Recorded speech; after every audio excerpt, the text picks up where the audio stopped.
conference that we are having, and the highest way to hold that conference could have been only one, that the highest doctor in America is telling us how to maintain that health, how to give value to the body is the hardware, the mind is the software. So how to control the software that runs our hardware. And we are very grateful to first your mom and then Dr. Vivek Murthy yourself for being here. And this was a brainchild of the whole conversation started about mental health from again AK. AK, I want to give you the credit for that. And with that, our keynote panel I will introduce right now, and then they will come to the stage. So I'm going to read the entire write-up that I have on because I want you will also think it's worth saying. Ashok Mago is Chairman and CEO of Mago & Associates, a Dallas-based real estate business and investment company. Ashok is founding chairman of the US-India Chamber of Commerce, which facilitates trade between India and the US and mostly also grows the trade among members and becomes a bridge to members in corporate America and government America. Further, he served as the past district governor of the Alliance International District 2X1, among many other organizations.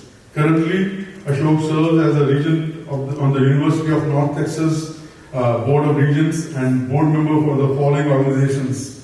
He's serving as board member of the following organizations: Salvation Army, Dallas County Community College District, Primary Care Clinic of North Texas, and the BBVA Compass Bank Advisory Board. I think that was brought over by tourists. And Ashok has advocated for deeper US-India ties through DFW International Airport to increase air connectivity between DFW and India.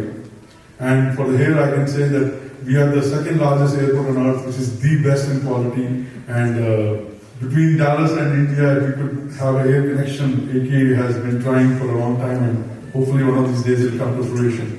He also worked with US senators to help found the Friends of India caucus in the US Senate, co-chaired by Senator Hillary Clinton and Senator John Cornyn. And he also worked with several members of the US Congress to garner support for the India-US Civil Nuclear Initiative, Henry Hyde Act, and the US-India Agreement. In recognition of this last thing, building the treaty between US and India for the nuclear initiative, he was recognized by the government of India with the third highest award India can give. It's called Padma Shri, which the Honorable President of India, Shri Pranab Mukherjee, and the Pravasi Bharatiya Samman. He also received, the second thing he received was the Pravasi Bharatiya Samman by the Honorable President of India, Srimati Pratibha Patil. Surgeon General of America, Dr. Vivek Murthy. Dr. Vivek Murthy, and I will read also what his actions have brought to fruition. Dr.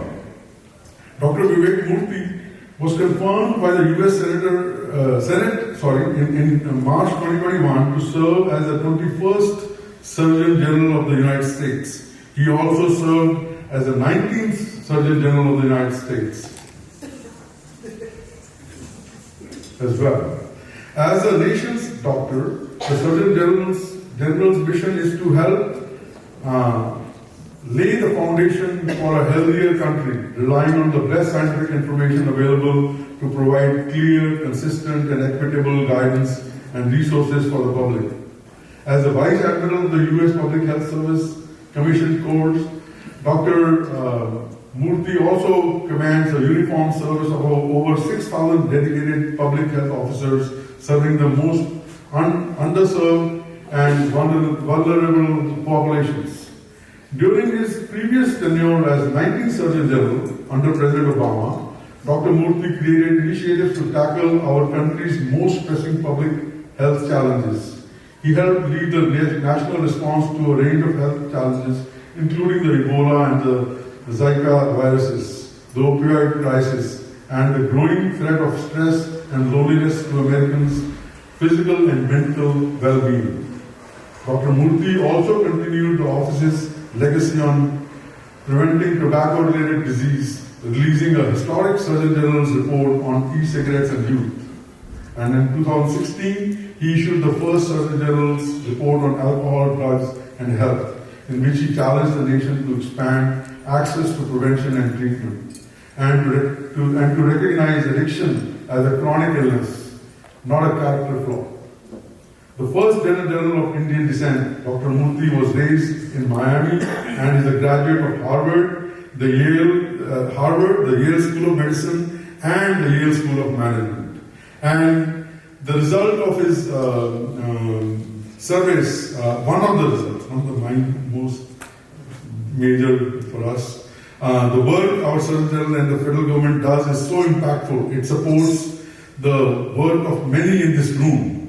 And just this week, we learned that one of our DFW health tech starts, MedCognetics, was granted its initial one-year tranche of NIH funding for $750,000 out of $1.75 million total for the research study of unbiased AI, artificial intelligence services in the area of women health services in breast cancer detection, screening, thanks to the work of our Surgeon General and the team at the National Institute of Health.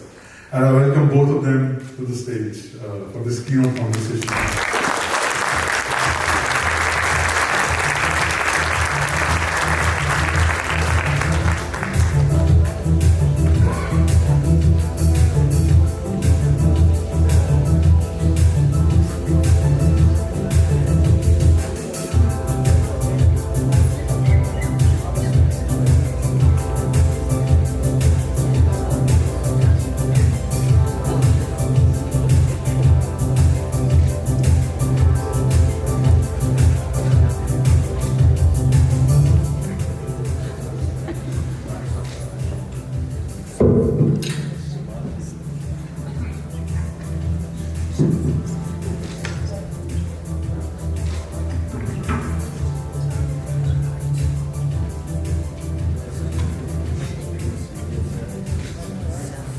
Good evening, ladies and gentlemen.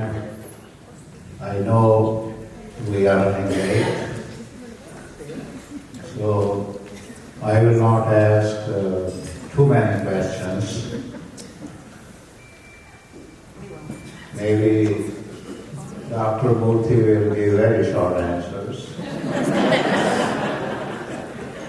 and we will move fast. Vivek, I also wanted to be a doctor. So I went to my dad and said, Dad, I want to be a doctor. He said, oh, that's fantastic. He was holding my report card in his hand. He said, have a look at it. You think any medical college will give you admission? So that was the end of my dream. Now we are very proud of you. First Surgeon General of Indian origin.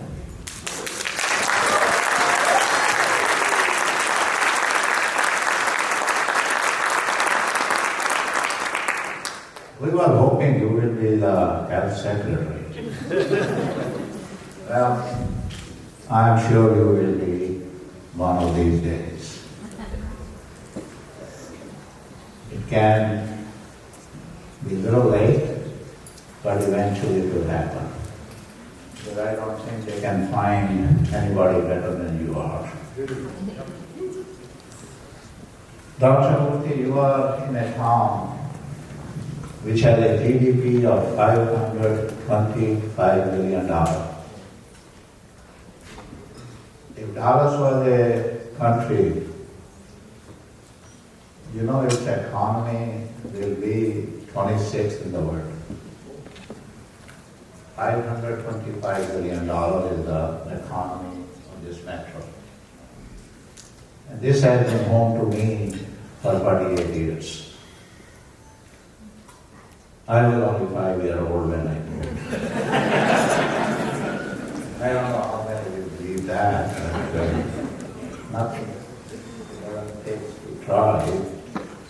I know my wife is happy that I moved only when I was 5. That means she was only 2. Today's theme, Dr. Murthy, of this conference is wellness and workplace. And it is on the hearts and minds of employers across the world. Prior to COVID, there were concerns about stress and burnout. But recent global events have fundamentally changed the role of workplace well-being. The pandemic and the related restrictions, recent shifts to more remote workforce, and greater awareness of the mental health are major factors influencing these trends.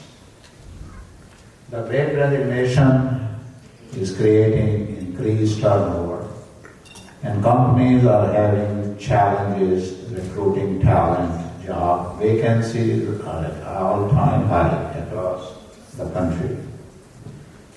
Employee well-being is one of the most important issues facing the global community. Director General of World Health Organization emphasized that good mental health is key to maintaining overall health and wellness. He added, COVID-19 has interrupted essential mental health services around the world just when they were needed the most. Dr. Murthy, we know this is a topic of great interest to you. Please share your thoughts on the current state of the nation's mental health. Well, thank you, Ashok. I just first want to say thank you to all of you for being here. I know that unfortunately it is later than we thought it would be. We had some mechanical problems with the plane coming over, but thank you for sticking around, and it is so nice to be here. I've been looking forward to this event, and I'm just incredibly grateful to Ashok Mago and for all his leadership, not just today, but over the last several decades in the Dallas community. Also very grateful to the U.S.-India Chamber of Commerce for this kind invitation to be with you today. And I'd be remiss if I didn't say I'm also grateful to my mother for being here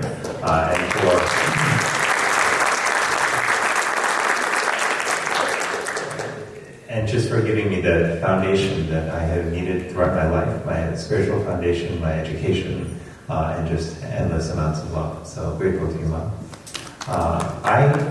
I'm glad we're talking about mental health because you know, in our community in particular, when I was growing up, we didn't really talk much about mental health. It was something that people struggled with. You know, when I was younger, we had an uncle who took his own life, actually. And I was in high school, I remember at the time.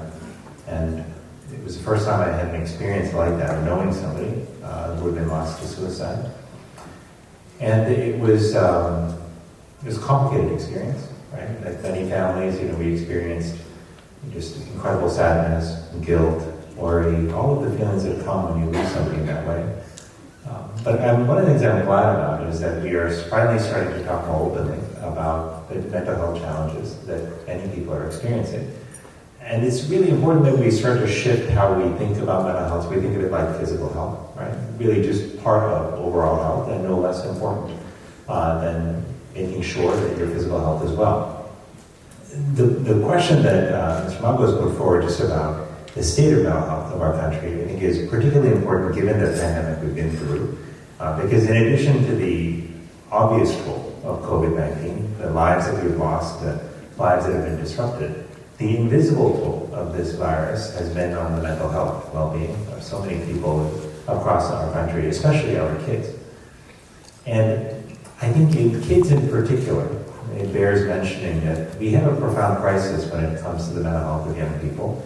I want you to, and this is not just about COVID. In fact, much of this began before COVID and has been getting worse before COVID.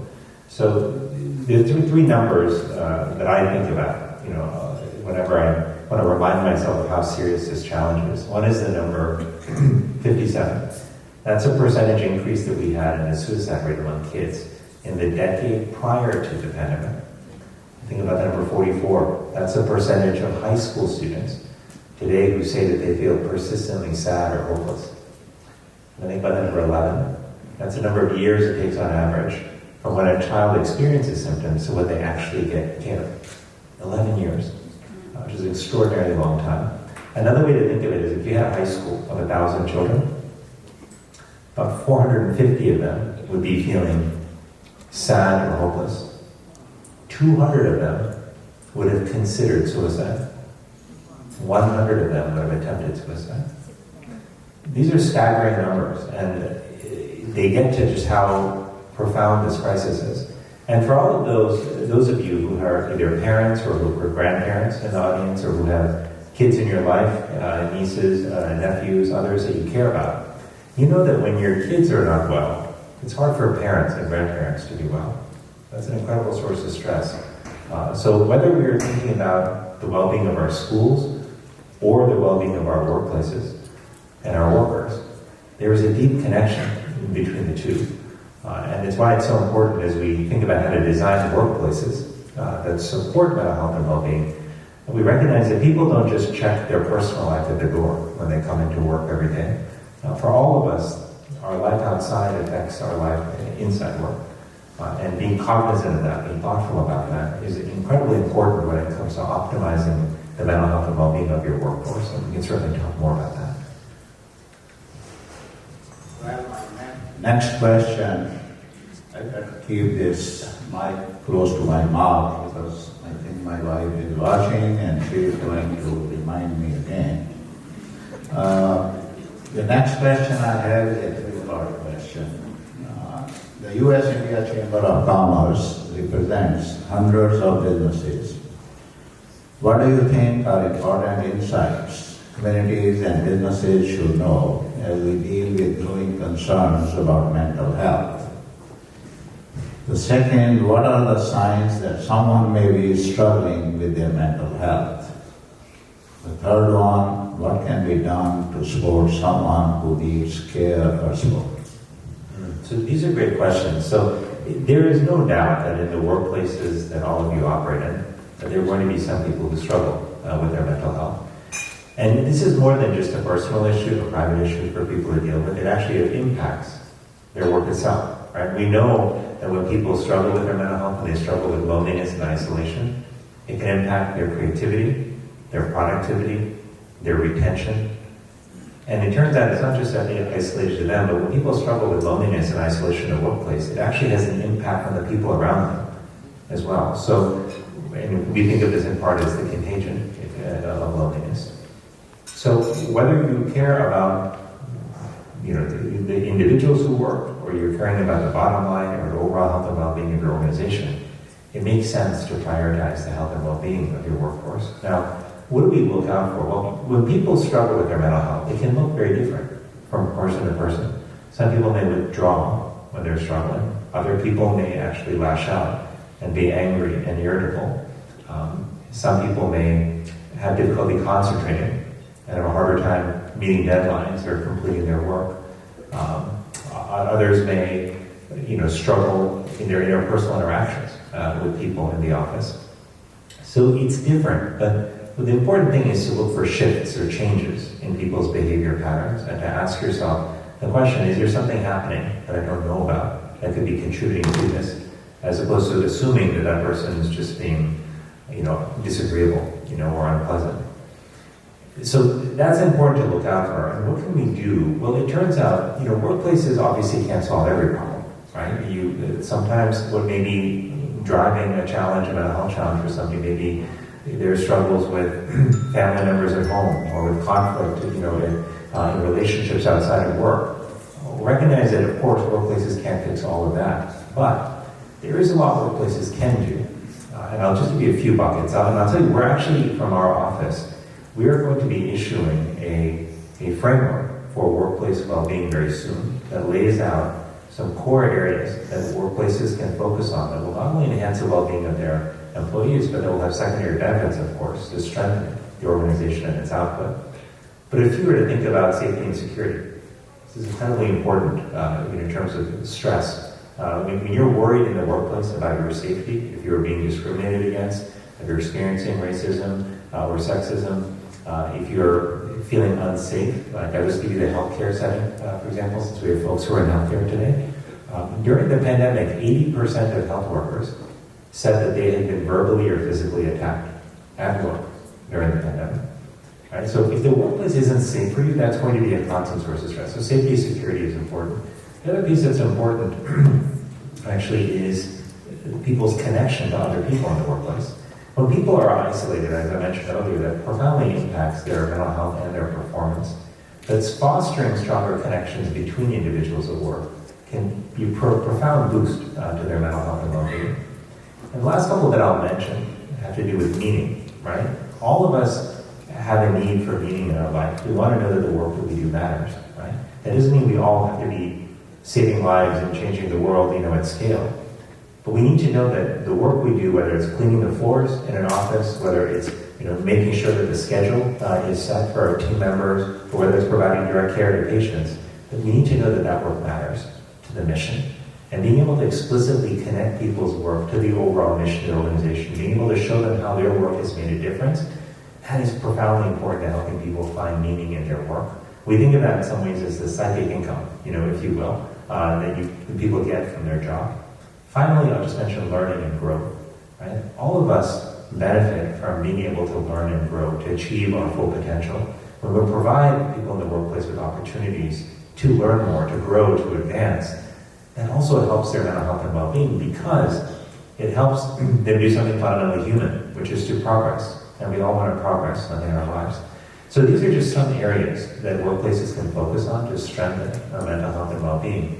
But make no mistake that the culture that we build in our workplaces is just so foundational for mental health. If we just have on our walls our mission statement that we're going to treat people well, that we're going to be respectful and kind, but the actual lived culture in the office is such that people are actually not treating each other well or abusing each other, that's not helpful. So it's the lived culture that matters, and that often has to start from the top in terms of the example that's set by senior leaders in a team. They set the tone, and that tone ultimately can flow through the entire organization. COVID-19 seriously disrupted our nation's economy and cost us over 1 million American lives. Is it endemic now, or can we put it behind us and move forward, or do you still have concerns about the future health impact of COVID-19? Well, it has been a long journey with COVID for all of us. Just out of curiosity, how many people know somebody, either a friend, a family member, who lost their life to COVID-19? A lot of hands. This pandemic really took quite a toll on all of us, and I would join you in raising my hand. We lost family members too. Look, I think that there are two types of costs to the pandemic: the visible and the invisible. Right? They're the people we lost, the lives that were disrupted. But there's also a source of trauma, or a sense of trauma that this pandemic inflicted on many of us that we have to process and deal with. And one of my worries is that we don't spend enough time thinking about that and helping each other and supporting each other in thinking about and processing what we went through during this pandemic so that we can move past it. But I think that in terms of where we are with COVID, we are certainly in a much better place than we were 2 years ago. I remember so vividly 2.5 years ago, when this pandemic was in its earliest stages, when we had hospitals that were filling up with patients and we did not know how to treat them effectively because we didn't have effective treatments. We didn't have vaccines. There was so much fear that people had about going to coffee shops, going to grocery stores, going to the doctor's office or the hospital. We saw a profound drop in the vaccination rate among children because people were scared to take their child to the doctor. I mean, this profoundly disrupted society. Now, fast forward 2 years and a few months to where we are now. We actually finally have vaccines that do a remarkable job at saving your life and keeping you out of the hospital. Right? Even if you still get COVID, having been vaccinated, your chances of dying or being hospitalized are dramatically lower. And that's the most important goal of the vaccine, to save your life. Right? So we have those. Now we have an updated vaccine, by the way, and for those of you who have not gotten that updated vaccine, as long as you're 12 and up and you're 2 months out from your last shot, you're eligible to get this updated vaccine, which is good. The other thing we have are treatments, right? So we have a medication called Paxlovid, we have other treatments, monoclonal antibody treatments. These also dramatically improve survival rates. We have tests that you can buy over the counter. We've been mailing millions of these to people's homes. This is a huge sea change, right, from 2 years ago. And why does this matter? It's not only because it's allowed us to save lives and keep people out of the hospital, but it's allowed us to get our children back to school, right? So now, this is actually one of President Biden's, one of the top priorities I remember that he told me and our team about in the very, very beginning, even before he was sworn in. You need to get every child back to learning in school in person. That was his directive, right? We've been able to get kids back to school. We've been able to more and more get people back to the workplace. People are able to see their family and their friends during holidays and weekends. All of this is so important because this is the fabric of life, right? And we've gotten that back. Does that mean that COVID is gone? No. Right? It doesn't mean COVID is gone. And what it does mean is that we have to manage it the way we manage other viruses now. And that means protecting ourselves as much as we can by making sure we're up to date with our vaccines, making sure we know to reach for treatments if we do in fact get sick. And we've got to also make sure that we're protecting the most vulnerable in our communities. People who are immunocompromised, in particular, they're always at risk, not just for COVID, but for other illnesses, something that the flu, which you may just disregard as, it's a virus, people get it, and they move on, they're fine. If you're immunocompromised and you get a virus like the flu, it can have serious consequences. It can be life-threatening in some cases. So COVID is a reminder that we have to take special measures to protect those who are vulnerable in our community, not only from COVID, but from other viruses as well. But I'm encouraged by where we are. I think we've been able to get back so much of our lives. The last thing I'll say on this is it's important that we not put aside all of the things that have allowed us to regain this new normal, right? And that is one of my worries. Because I saw this with Ebola and Zika, during the Obama administration, when Sylvia Trent Adams and I actually served together. I was so privileged and lucky to have Sylvia as my Deputy Surgeon General for the United States, and she was just in that, so to implement the lessons you learned during the pandemic, then we could regress and we could go back. So that is my one worry, is that we need as a country to keep investing in public health, in our vaccines, in our therapeutics, because we want to keep developing better vaccines, better treatments, better systems for detecting illness and tracking illness. That's what will help us to continually get ahead of this virus. But I do think that thanks to the hard work of people here, people all across America, and scientists around the world, we have thankfully saved millions of lives around the world because of the scientific advances and people's willingness to embrace them. Well, let's talk about the cost of healthcare. The cost of healthcare remains a top expense for businesses who provide health insurance for their employees. What can businesses do to help employees overcome obstacles to improve their well-being? What are some best practices you have seen employed? That's a good question, because healthcare costs too much, right? Overall healthcare costs in America are astronomically higher than in other developed countries around the world. And you might say, well, that's okay if we get more for it, right? But we're number one in spending, but we're not number one in outcomes. In fact, we're way toward the bottom of the list among developed countries in terms of healthcare outcomes, despite the fact that we outspend everyone else. So getting those costs under control is important, but a big part of that has to come by focusing on preventing illness. There's nobody I've met during all my years being Surgeon General who has said, rather than prevent diabetes, I prefer to get it and treat it. And nobody says that. Everyone prefers to prevent illness. But that's not how our investments in healthcare have been made.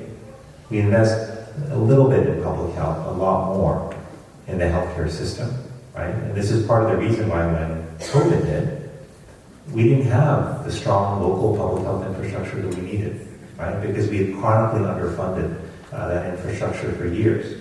And I worry that we're still underfunding it today. Providing emergency funding for it, as we did over the last year and a half, is important. and that came at billions and billions of dollars for local public health.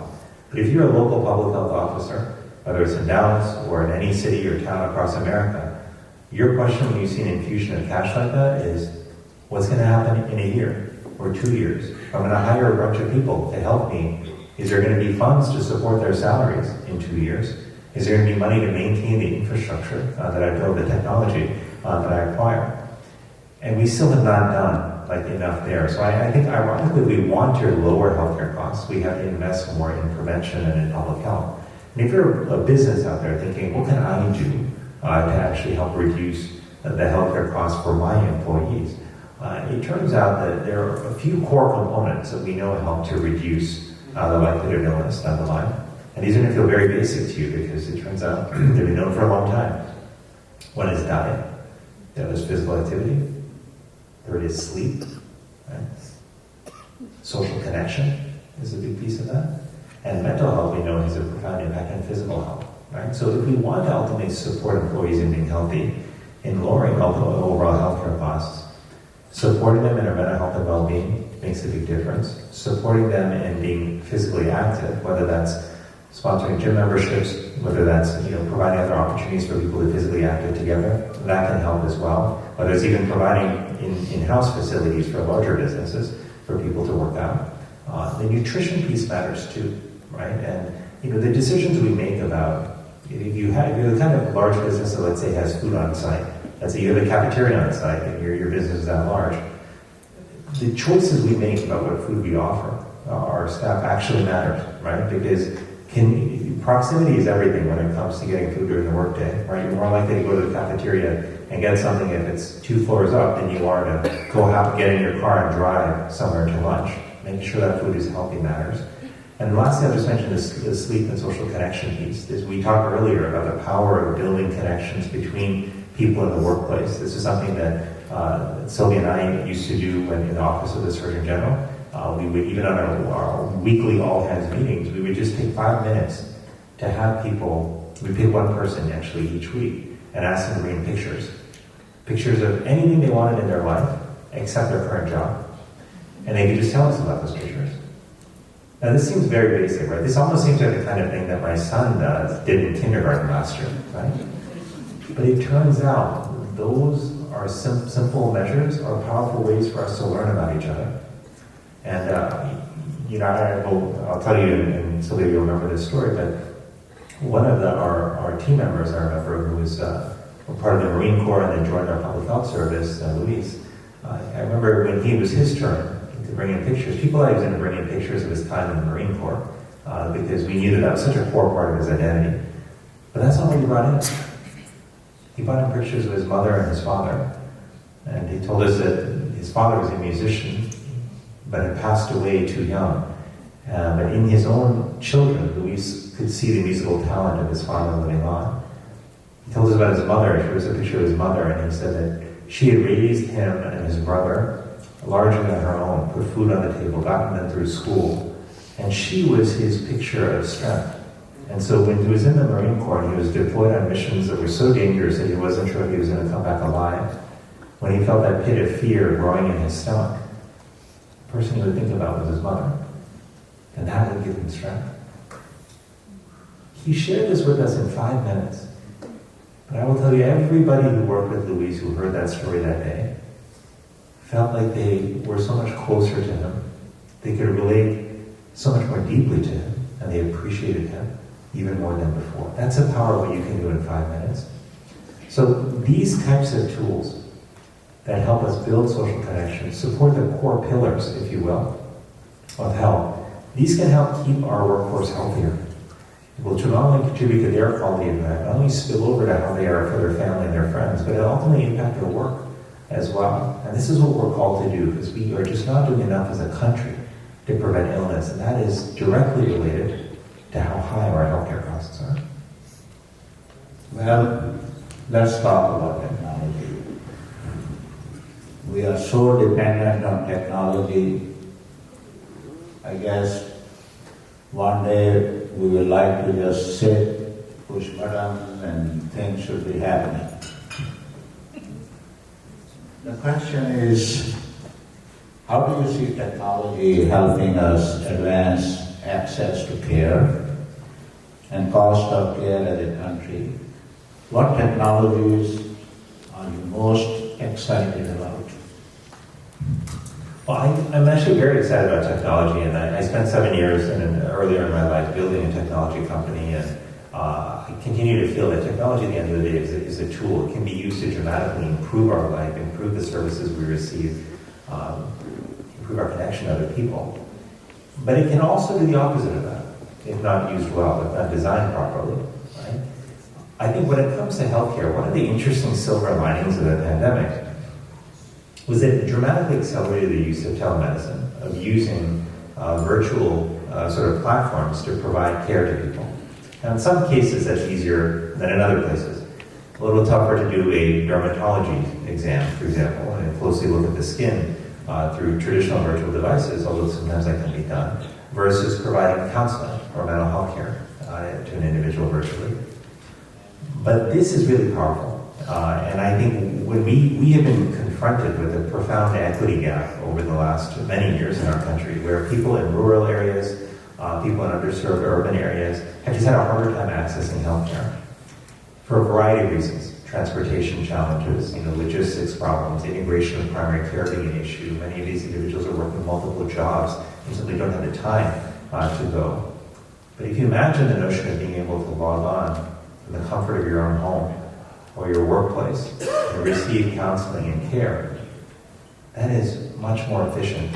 And it will help us close the workforce gap that we have in part because we just can't train enough nurses and doctors quickly enough to meet those needs. We have to add the technology component as well. So I'm very optimistic, about the role that technology will play. But I just think that if we can take any lesson from another technology vertical, social media, for example, I think social media is a cautionary tale in my mind. It's an example of what happens when we have the dramatic and largely unstudied and unchecked spread of a technology because we didn't understand the impact of social media particularly on our kids and their mental health and well-being. Yet now billions of people are using these platforms around the world, and now we're trying to understand how it's impacting our children, and a lot of the research out there has been showing very concerning results in terms of its negative impact on the mental health and well-being of certain children. So we shouldn't make the same mistake when it comes to telemedicine, right? We know that telemedicine isn't a complete substitute for in-person care. So we need to figure out what's the right balance. If you're providing counseling, for example, should 1 out of every 4 weekly appointments be in person? 1 out of every 12? How do you decide which person should require more in person versus another? These are the types of decisions that we have to think about. What kind of medical services should be provided virtually versus in person as well? Obviously, nobody's going to take out your appendix virtually, right?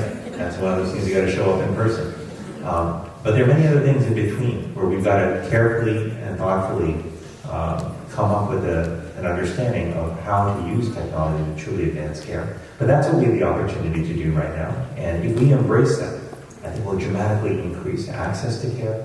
And we can do that at a time where a lot of people are really struggling without access to the high quality care that they deserve.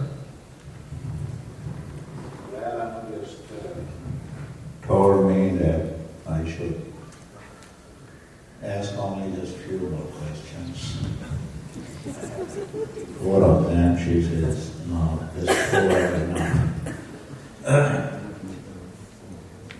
One thing which I'm interested to know is, talk about your path to becoming U.S. President. Well, my path to becoming Surgeon General was entirely unplanned. There was no 5-year plan, 10-year plan. There was, the truth is that if you have any doubts, please verify with my mother after the session's over. But when I was growing up, I knew that early on that I wanted to be a doctor because in part, my mother and father had built a primary care clinic in Miami, Florida, and I had spent a lot of time there as a child, and I was really excited about what they were doing. I didn't understand a lot of the science behind it as a kid, but I saw these beautiful relationships that they were building, the care that they were providing. I saw people coming in looking worried and stressed and walking away, feeling more reassured that they had a partner in their healing. So that was wonderful. But I always thought that I would be primarily providing direct care. I was doing like education work at the time, teaching medical students and residents. As I mentioned earlier, I was building a technology company focused on healthcare at the time. I was doing some advocacy work as well, just trying to mobilize doctors around being more involved in shaping healthcare reform legislation so that it would better serve patients. These are all things I was doing on the outside. And the truth is, I never really thought about government as a place for me. I think part of that honestly had to do a bit with upbringing and culture. I remember, Mom, you remember this in 9th grade, Mrs. Bryce, remember, world history teacher? She told me one day at the end of class, my world history teacher, she pulled me aside, she said, you seem really interested in this subject. He said, maybe one day you should think about becoming Secretary of State. I was in 9th grade at the time. I had to go look up what Secretary of State was. But once I did, I came home and I remember telling my mom, hey, Miss Bryce thinks I should be Secretary of State one day. And my mom called my dad and said, you need to come home and talk to him, he's thinking about going into politics. So she was worried, right? Because, I think for my parents, their experience in India growing up was that there was a lot of corruption in politics, and they were worried that if their children got involved in politics, that somehow that would erode their own values. It would be hard for them because their values would be reflected there. But over time, what ended up happening to me, this happened by accident. I was actually picking up my dry cleaning one day and my phone rang in Boston, and I didn't recognize the number. And so I wasn't picking it up. It kept ringing, and finally somebody just made me pick up the phone. And that turned out to be a call from the White House asking me during the Obama administration if I wanted to be considered for this role of Surgeon General. And I was very surprised because I had never expressed an interest in serving in government. But I'll tell you in a strange way that, up until that point in my life, everything else I had done never really seemed connected, to the other things I had done. So, and I knew this because some of my mentors would look at my resume and they'd say, is there a theme here? Because there doesn't seem to be one. You seem to be wandering. You seem to be, you spent a few years doing HIV education work and building this nonprofit in India, but then you went off and you built a community health worker program in small villages in India, but then you went off and built some technology company, and now you're organizing doctors who do health policy work. It just seems like you're all over the map. And the truth is, there was no plan. I was just asking myself the simple question, what would be inspiring and exciting for me to do next? Right? And I was going toward to that. But interestingly, it was in this job as Surgeon General that I found all of those skills that I had built became really important. That being able to build a technology platform that actually reached people at scale was critical for our work. The organizing that I had done, the global public health work, all of that I was able to use in this role. So all of this just to say that, I don't actually think that, I'm not sort of a big proponent of 5-year plans. I think you can certainly make plans, but I think being flexible about your plans, being open to opportunities as they come, is absolutely vital.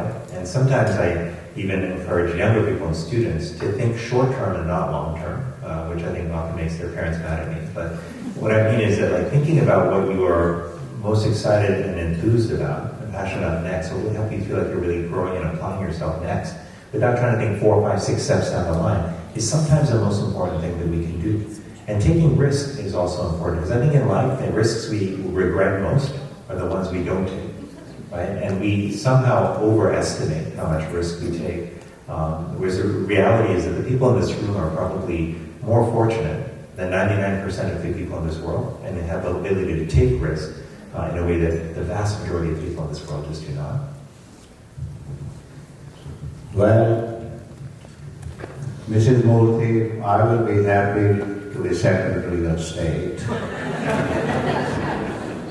So I would appreciate if you or Dr. Murthy will recommend my name to the Biden administration. I think I have enough experience to be a good Secretary of State. I couldn't be a good doctor. I I have a friend who is Dr. Manga, M-O-N-G-A, and I am Mago. So one time this gentleman comes to me and says, Doc, since you did the surgery, my wife is doing great. I said, if I had done the surgery, I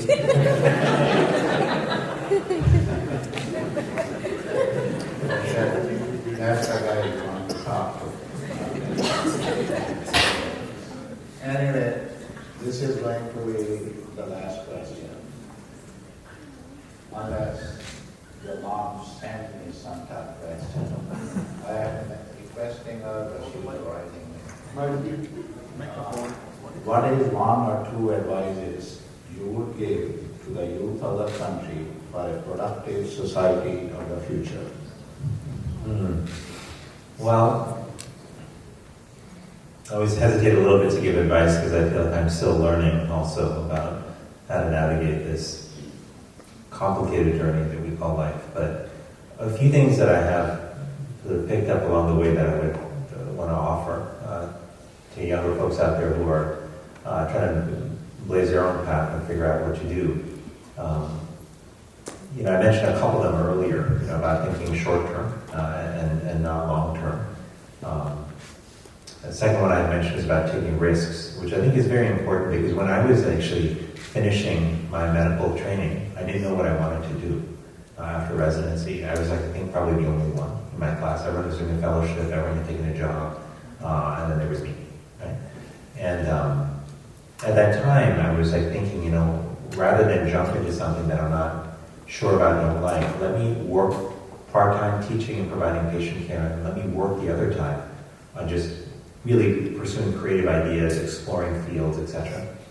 But that felt like a massive risk to me at the time.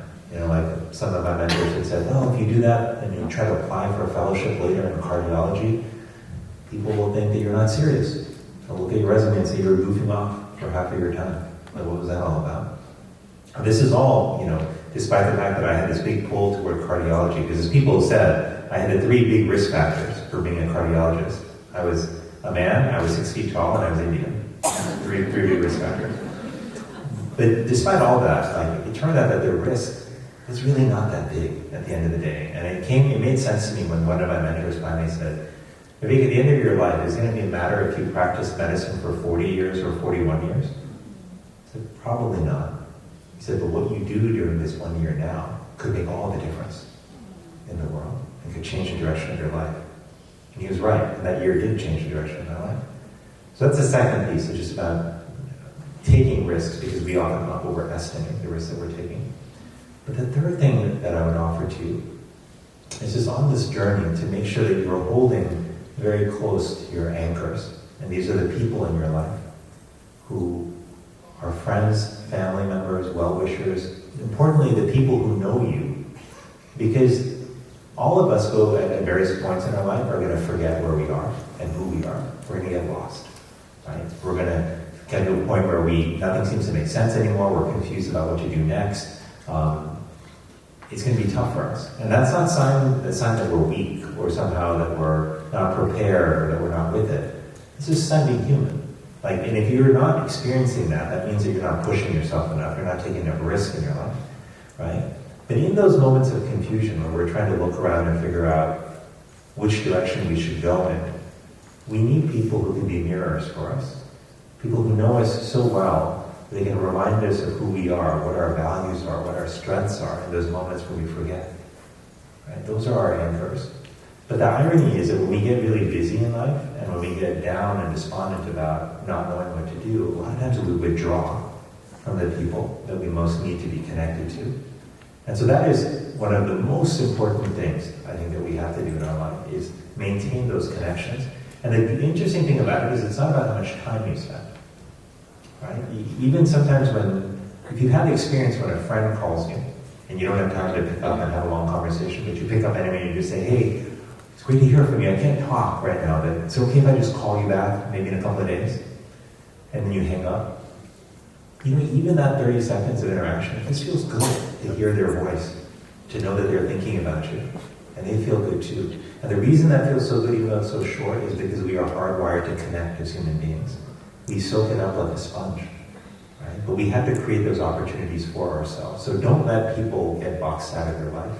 Don't forget to call your mother and your father and your siblings and your close friends, even if it's just for a minute, to say, I'm thinking of you. So those are a few simple things that I would do, but I'll leave you with this. We've talked a lot about a lot of things today, about technology, about programs that we have to implement, to sort of strengthen public health. We talked about COVID, we talked about a lot. But fundamentally, if we want to create a better future for you, for our future generations, we have to ask not only what we can do for us in our lives, but what we can do for society more broadly. How can we contribute to the lives of other people? Society tells us often that the key to success is acquiring power, acquiring money, or acquiring fame, right?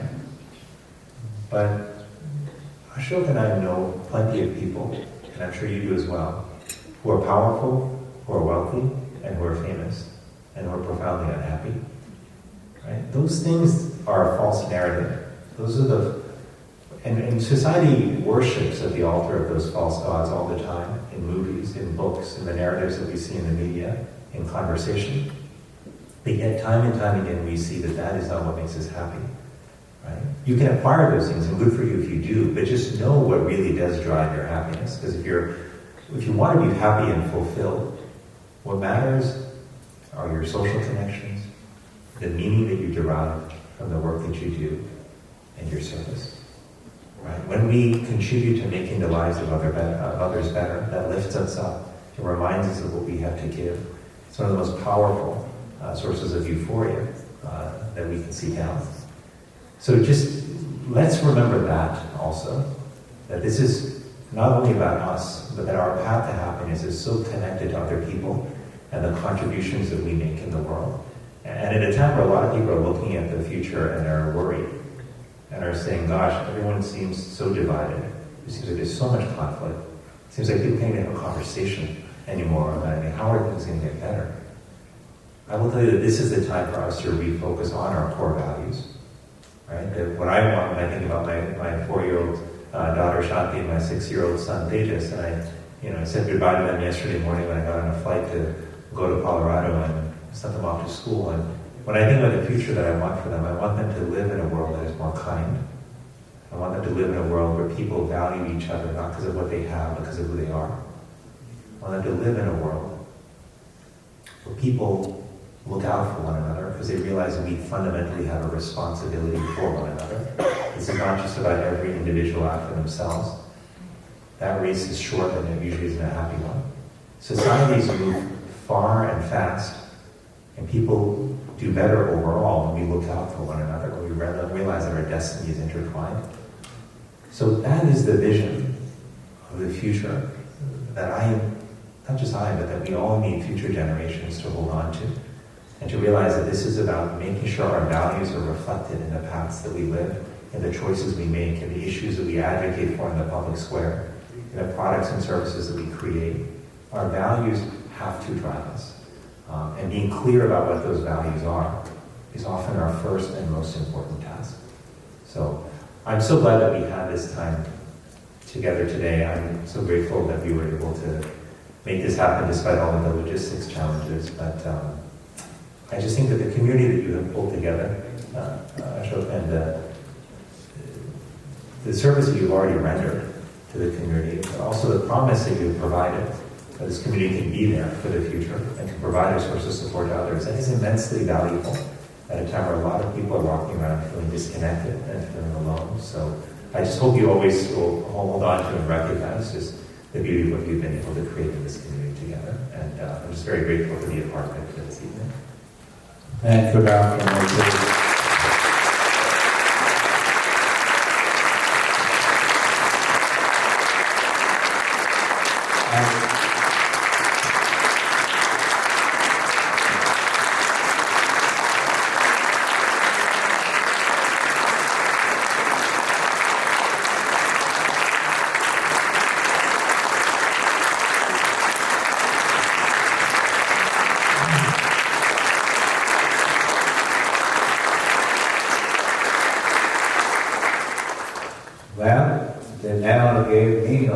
standing ovation.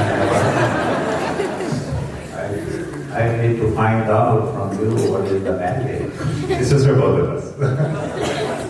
No, it's again, as I said, being the first Surgeon Journal of Indian origin makes us all proud. And we wish you, I know you cannot be president because you are not from the USA. But mom doesn't want you to be a Secretary of State. I will be happy to take that job. But no, I admire what you are doing because as a physician in private practice, you can make a whole lot more money than serving as a surgeon general. But what you get, the satisfaction, there is no value for that. And so, thanks for serving the country. And we hope you will be back. This is a nice place. Oh, it's very nice. That's the reason I've been here for 48 years. Because there is, couldn't find any, well, no other state will take me. Just stay there. No, it's a very good place to live with this family. And, I will close with that. I know all of us are ready to go to the second party. I have to get on the plane in the morning myself. So thanks again.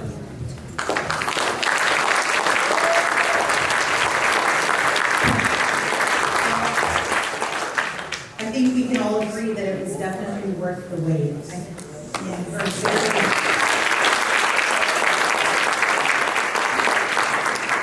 Very, very inspirational words spoken